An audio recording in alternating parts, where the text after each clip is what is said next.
마태복음 13장은 천국 비유장이죠. 7가지 예수님이 천국 비유를 말씀하셨습니다. 첫 번째 비유인 씨 뿌리는 자의 비유를 통해서 복음, 이 생명의 말씀을 받아들이는 자의 심령에 따라 그 결과가 다르다. 옥토와 같은 심령을 받으면 30배, 60배, 100배의 결실을 맺게 됩니다. 두 번째 비유인 가라지, 오늘 우리가 읽은 말씀이죠. 누가 참 성도고 누가 참 거짓된 가라지와 같은 자인지를 잘 보여주고 마지막 추수 때에 결산하게 될 것이다 라고 말씀합니다. 세 번째, 네 번째 비유인 이 겨자씨 비유와 누룩 비유는 천국의 확장성을 말해주고 있습니다. 처음에는 미미하게 시작을 했지만은 나중은 창대하고 온 세상에 영향을 미치게 됩니다. 다섯째와 여섯째 비유인 감추인 보화와 좋은 진주 비유는 천국의 가치를 발견한 자의 어떤 태도를 잘 말해주고 있습니다. 보화를 발견하고 진주를 발견했다면은 그것을 찾기 위해서, 소유하기 위해서 많은 노력들을 해야 된다라는 사실입니다. 마지막 7번째 그물 비유는 세상 끝에 알곡과 가라지처럼 좋은 고기와 못된 고기가 이렇게 구분이 되었는데 마지막은 하나님의 심판이 있을 것이다 라고 말씀합니다. 자, 7가지 비유 중에 두 번째 비유인 이 가라지 비유. 자, 이 비유를 통해서 주시는 주님의 교훈은 무엇인가? 첫째는 성도는 그리스도 안에서 좋은 씨라는 겁니다.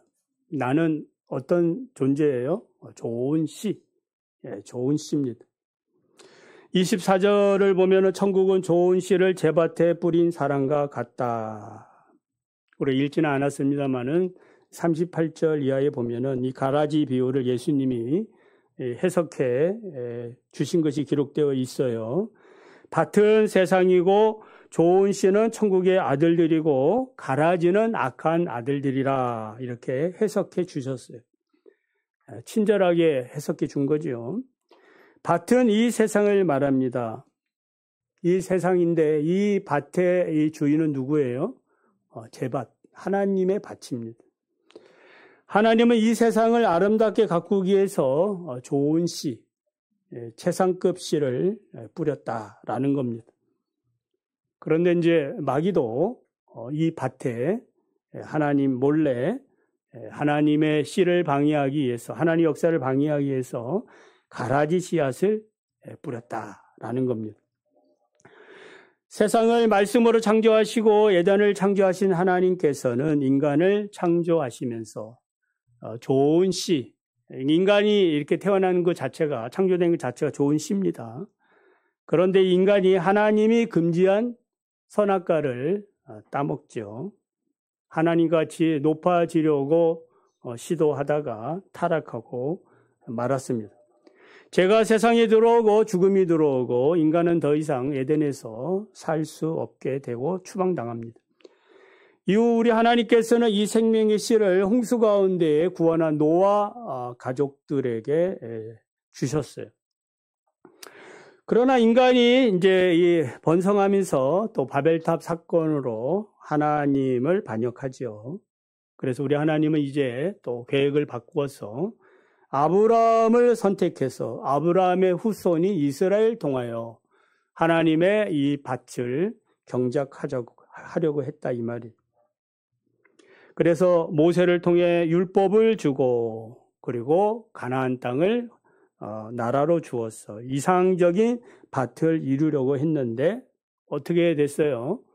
이것마저도 이스라엘이 하나님께 반역함으로 이제 실패하게 됐다라는 겁니다. 이 대표적인 이야기가 이사야 5장의 포도원 노래에서 드러납니다. 내용을 보면은 이 포도원의 노래는 즐거움의 노래가 아니라 슬픔의 노래, 안타까움의 노래였음을 알게 됩니다. 우리 하나님께서는 땅을 파고 돌을 골라내고 최고의 이 포도원을 조성을 했습니다. 그리고 그곳에 가장 좋은 최상급 포도나무를 심었습니다. 그런데 하나님과의 기대와는 달리 최상급 포도, 가장 좋은 포도 맺지 못하고 먹지 못하고 쓸모없는 들포도를 맺었다. 이게 비극이죠. 그래서 우리 하나님은 속상해가지고 어떻게 하십니까? 하늘을 향하여 비 내리지 말아라. 그리고 땅을 향하여 가시와 엉겅퀴를 대라. 그리고 자신이 친히 세운 담을 걸어버리고, 그리고 짐승이 들어오게 하고, 그리고 하나님이 친히 포도원을 밟을 것이다 라고 말씀합니다. 왜 이렇게 되었습니까? 좋은 열매 기대했는데 그렇지 못했기 때문이에요. 이제 하나님께서는 마지막 때에 마지막 말씀으로 예수 그리스도를 이 땅에 보내주셔서 온 세상에 다시 한번 좋은 씨를 뿌리게 됐다. 이게 놀라운 은혜지요. 요한복음 1장을 보면 말씀이 육신이 되어 우리 가운데 임하시게 되고 생명의 빛으로 오셨는데, 그래 오셔서 이 좋은 씨를 뿌리는데, 근데 사람들이 이 생명의 씨를 받지 않았다. 이게 이제 비극이죠. 죄를 더 사랑해서, 어두움을 더 사랑해서 하나님 앞에 나오지 않은 것입니다. 바울은 이제 이런 말씀하지요. 누구든지 그리스도 안에 있으면 새로운 피조물이라. 새로운 피조물이라는 말은 이제 무슨 의미인지 아시겠죠? 좋은 생명의 씨를 받게 된 거예요. 전에는 죄와 허물로 죽었던 너희였는데 이제는 그리스도 안에서 이 생명의 씨를 받은 자가 됐다. 이게 이제 새로운 피조물이라 이렇게 규정한 거예요. 그리스도를 영접하지 아니하면은 죄인이고 본질상 진노의 자녀들이지만은 그리스도를 믿고 그리스도를 영접하는 사람들은 누구든지 이제 하나님의 자녀가 되고 제사함 받고 새로운 피조물 또 생명의 이 씨를 받게 됐다라는 겁니다. 그러니까 우리 성도가 됐다라는 이 자체가 너무나 큰 은혜다. 비교할 수 없는 그 무엇과도 비교할 수 없는 은혜입니다. 하나님께서 이렇게 큰 선물을 우리에게 주신 이유는 무엇 때문이에요? 기대하는 바가 컸기 때문이에요. 그래서 하나님은 우리에게 삶의 열매, 하나님의 자녀로서의 열매를 기대하고 있습니다. 지난주 주일 오후에 성령의 열매 10가지를 말씀드렸죠. 지난주 주보 보면은 기록되어 있습니다. 성령의 열매는 그리스도의 인격으로 사랑과 일학과 화평, 성령의 9가지 열매를 맺는 것이고 이 같은 것을 금지할 것은 없습니다. 성령의 열매는 신의 성품에 참여하는 일이고 성령의 열매는 팔복의 사람으로 살아가는 것이고 이것이 그리스도의 형상이다.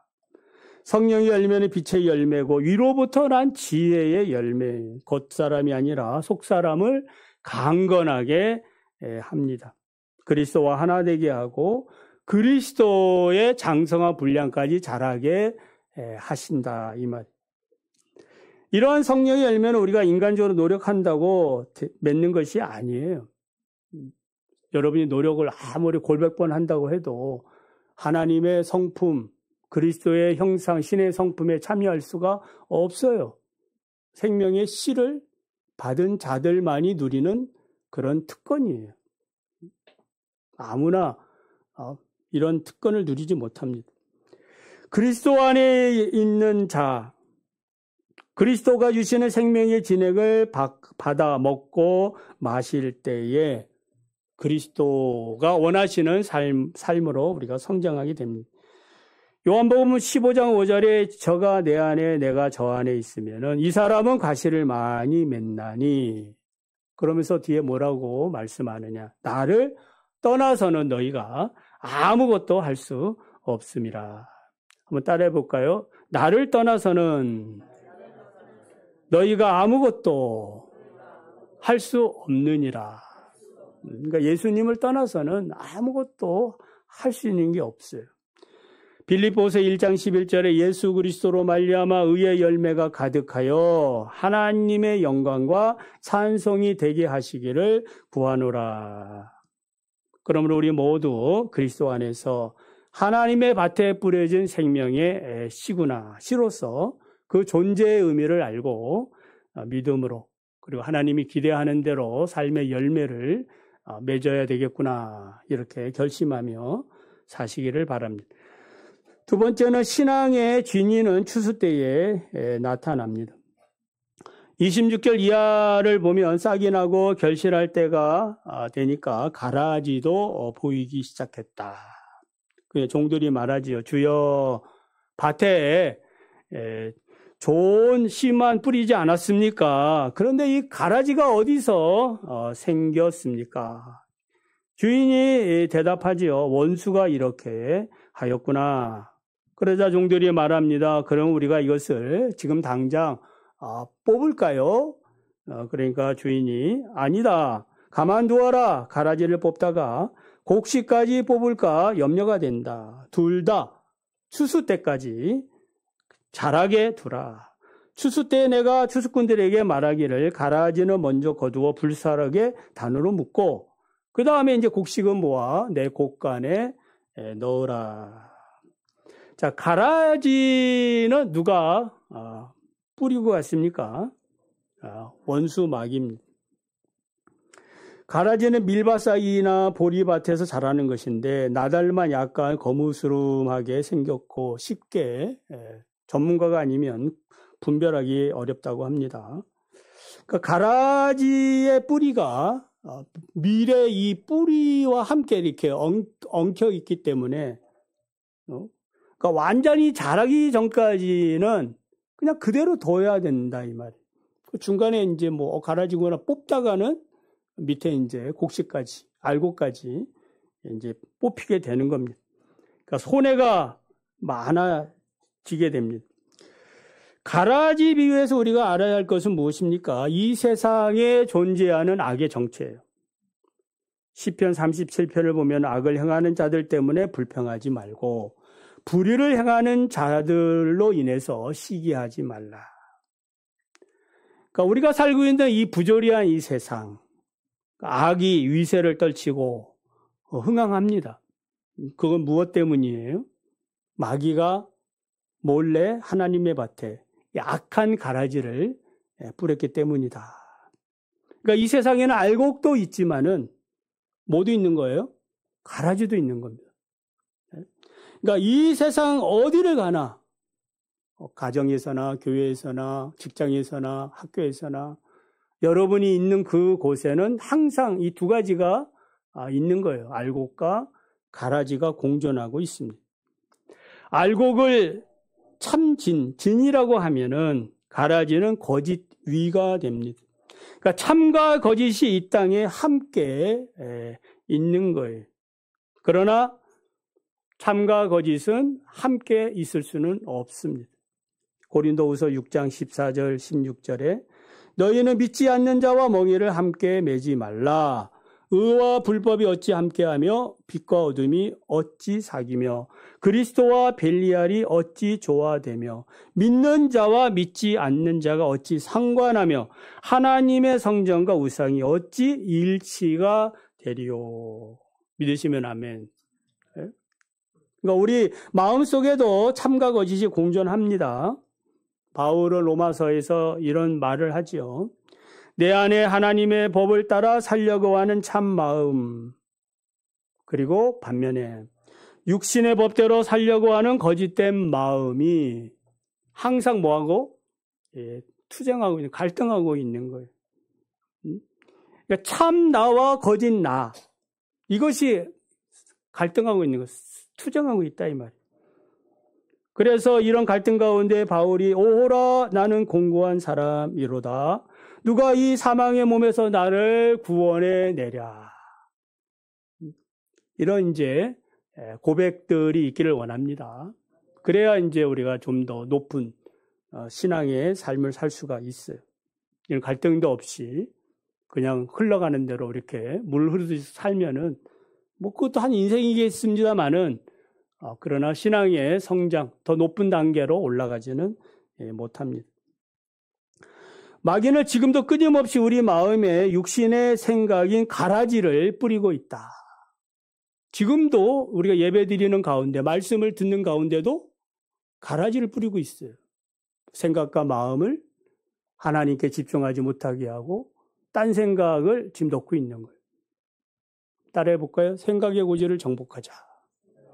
생각의 고지를 정복해야 돼. 생각을. 마음과 생각을 우리 아이들도 하나님의 말씀에 딱 정신을 차리고 말씀을 듣자. 그러면 들어지는 거예요. 그래서 성령의 말씀대로 우리가 살지 못하도록 그렇게 역사한다. 육신의 소유가 아니라 성령의 소유로 살려고 하시기 바랍니다. 성령의 소유로 따라 살면은 내 마음을 잘 지켜야 됩니다. 생각의 고지 잘 지켜나가야 됩니다. 잠언 4장 23절에 무릇 지킬 만한 것보다 더욱 내 마음을 지키라. 생명의 근원이 이에서 남이라. 자, 이 마음을 지키는 일이 얼마나 중요한가 여러분도 잘 아실 겁니다. 자, 이 가라지 진이는 마지막 때에 나타납니다. 40절을 보면은 그 가라지 비유의 해석이죠. 예수님. 그런즉 가라지를 거두어 불에 사는 것 같이 세상 끝에도 그러하리라. 그러니까 가라지의 정체가 마지막 때에 완전히 드러난다라는 거예요. 그 신앙의 진위가 이제 밝혀지는 겁니다. 예수님께서는 마태복음 7장에서 그 사람의 열매를 보고 그 사람의 됨됨이를 알라. 참된 주님의 사람인지 거짓된 그런 가라지와 같은 사람인지 그 삶의 결과로 볼 수 있다 이 말이에요. 우리가 사람도 누가 좋은 사람인지 나쁜 사람인지 누가 좋은 친구인지 좋은 친구인지 나쁜 친구인지 그리고 누가 좋은 성도인지 좋지 않은 성도인지 언제 안다 그래요? 어려움을 만날 때. 특히 우리가 이 교회 공동체를 섬기면서 이 교회가 어려울 때 교회를 생각하고 기도하고 염려하며 사시기를 바랍니다. 그래도 우리가 이렇게 합병을 하고 지금까지 이제 살고 있습니다만은 그래도 이 교회를 지키려고 양교회를 지키려고 애를 쓴 분들이라 저는 믿어요. 하나님의 축복이 있기를 원합니다. 그러니까 그 결과 우리 주님이 칭찬하시고 복을 내려 주실 겁니다. 자, 마지막 세 번째는 신앙이 잠이 들면 문제가 생긴다라는 겁니다. 25절을 보면은 성도들의 원수 이 마귀는 언제 이 나쁜 가라지 씨앗을 밭에 뿌렸는가? 사람이 잘 때다. 사람이 잘 때 가라지 씨앗을 뿌리고 갔다. 이 잘 때는 일반적인 휴식의 때를 말하기는 하지만은 그러나 영적으로 아무런 위기가 없고 안전하다고 생각할 때 아니란 그런 이제 생각을 할 때입니다. 이때에 이제 위기가 찾아오고 문제가 발생합니다. 아까 우리 장로님 찬양 중에 학교 선생님 얘기하지 않았습니까? 기도에 참석했는데 또 사단이 일어나는 거. 그게 우리의 삶의 한 부분이 언제든지 그럴 수 있는 겁니다. 저희 교회도 예일교회 전 있을 때도 항상 그 부흥하려고 할 때에 그때 어려움이 생기고 또 사단이 나고 장로가 떠나고 이러한 이제 일들을 이제 보았던 겁니다. 다윗이 언제 죄를 지었습니까? 부하들은 전쟁터에서 열심히 적과 싸우고 있을 때에 이 다윗은 낮잠을 자고 그리고 저녁 한가할 때에 이 길을 이렇게 산책하다가 어떻게 된 거예요? 목욕하는 밧세바를 보게 되고 그것을 물리치지 못하고 타협하고 받아들임으로 안목의 정욕, 육신의 정욕으로 죄를 짓고 말았다. 그러니까 신앙의 잠을 잔 결과 돌이킬 수 없는 큰 실패와 아픔을, 상처를 남기게 된 겁니다. 신앙의 잠을 자지 말라는 것은 위기를 의식하고 깨어 있으라는 경고입니다. 육신적으로는 잠이 들면은 주변에 무슨 일이 일어나는지 잘 몰라요. 영적으로도 마찬가지 아니겠습니까? 여러분 영적으로 깨어있기를 바랍니다. 내가 이러면 안 되지. 이런 이제 의식들이 있어야 합니다. 목사님이 알아서 하겠지. 장로님 두 분이나 계시는데 알아서 하겠지. 그런 이제 생각을 하면 안 됩니다. 내 몫은 내가 감당해야 되는 것. 예수님이 제자들과 함께 겟세마네 동산에서 기도를 하실 때에 특별히 이제 3명의 제자를 가까이 두고 돌 던질 만큼 거기서 이제 3번씩이나 말하지 않습니까? 좀 깨워서 좀 기도하자. 말하면 또 돌아서면 또 잠들고 또 깨워 기도하자. 그러면 또 돌아서서 그렇게 또 잠들고. 그러니까 예수님이 시몬아 네가 자고 있느냐 잠시도 나와 함께 깨어 있을 수 없더냐 시험에 들지 않게 깨어 있어 기도하라. 누구를 위한 깨어 있음이에요? 우리 교회, 우리 가정, 여러분의 개인적인 그런 영적인 삶입니다. 베드로전서 5장 8절에 베드로는 여러분 정신을 차리십시오. 깨어 있으십시오. 원수 마귀가 지금도 오는 사자같이 삼킬 자를 삼키려고 두루 돌아다니고 있습니다. 어떤 이런 영적 위기의식을 갖출 때에 생각할 때에 이러면 안 되지. 한번 따라해볼까요? 이러면 안 되지. 이러면 안 되지. 각자 이런 깨달음이 있기를 바랍니다. 그리고 신앙의 잠을 언제 자느냐? 사명을 의식하지 못할 때예요. 우리 각자가 직분이 있고 사명이 있는데 이런 사명을 잘 감당해야 돼요. 요나를 보십시오.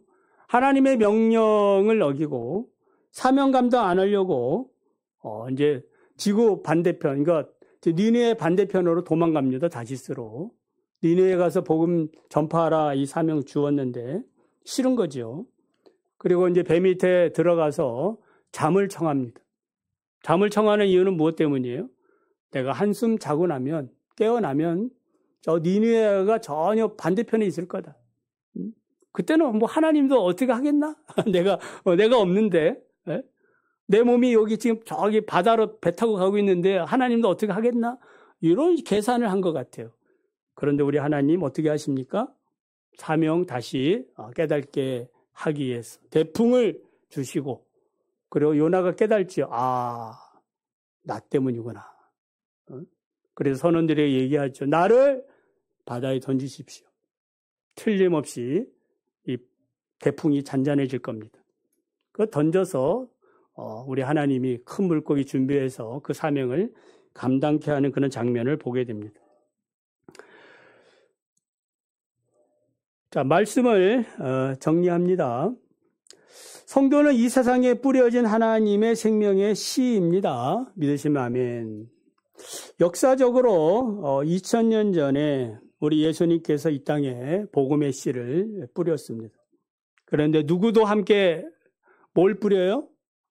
마귀도 동시다발로 가라지, 악한 이 가라지를 뿌리기 시작합니다. 주후 4세기경 복음이 이제 로마 카톨릭의 이제 국교가 되면서 이제 로마 카톨릭이 된 거죠. 정착되면서 2000년 동안 지금까지 이 마귀는 이 카톨릭을 앞세워 전략적으로 복음을 부패시켜 왔다라는 걸. 주후 325년에 니케아 종교회의에서 삼위일체 신앙 고백이 그렇게 결정되기는 했습니다만은 6월절에 지키던 부활절을 폐지시키고 또 이스터 축제로 부활절로 대체하게 됐다. 그러니까 순수한 이제 이런 그 세속적으로는 흘러가게 됐다 이 말이에요. 주 354년에는 크리스마스를 제도화시키고 5세기경에는 이 십계명까지도 이 변경시켜. 여러분 뭐 아시는지 모르겠습니다만 카톨릭 그 십계명은 우리가 보는 십계명 다르죠. 그 우상 숭배 계명은 없애버리고 우상이 많으니까 그리고 10번째 계명을 2개로 나눠가지고 그렇게 십계명 이렇게 맞춰 놓았습니다. 그러니까 가라지의 역사죠. 비록 루터가 종교개혁을 일으켜서 우리가 지금 이 개신교가 흥황하고 있습니다만은 지금도 계속해서 이 가라지 역사가 지속되고 있다. 우리 교회 안에는 어떤지 모르겠습니다. 우리 교회 안에 이런 가라지가 들어와 나도 모르는 사이에 자리 잡고 있을 수도 있어요. 이단의 가르침일 수도 있죠. 여러분, 불법은 마귀의 무기입니다. 불법을 추종하는 것은 가라지가 하는 일입니다. 우리는 가라지가 아니라 알곡 성도인 줄 믿습니다. 그렇다면 신앙의 잠에서 깨어나 알곡 성도답게 불법이 아니라 하나님의 말씀을 따라 성령의 열매를 많이 맺으시기를 바랍니다.